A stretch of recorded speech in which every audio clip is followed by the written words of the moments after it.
Әрине бір ерекше көрініспенен, ерекше бір салтанатпен қарсы алайық. Сәукеле шоудың ару қыздары сіздер үшін қошемет, құрмет қадірлі ағайын.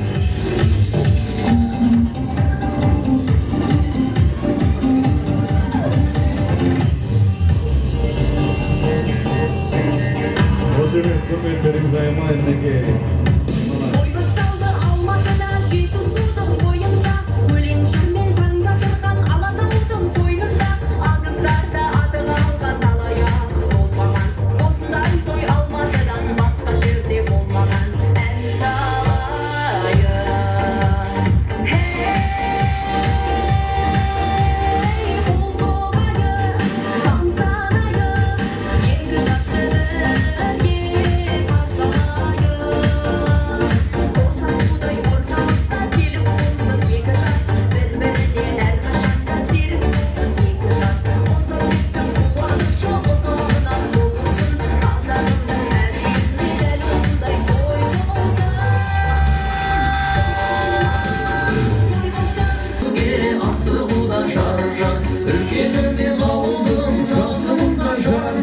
Жас келін